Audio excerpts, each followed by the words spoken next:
¿Encendían bien un motor, Luis? ¿Qué? ¿El motor este encendía bien? Sí, pero tienes que rodar un poquito, ¿eh?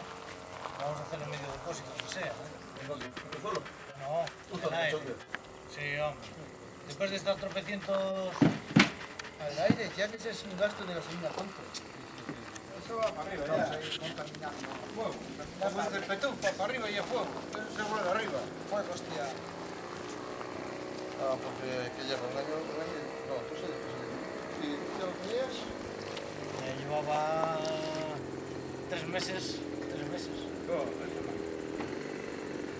Yo por lo menos le daría una pasadita. Pues entonces ya estás tardando allí en aquel esquina.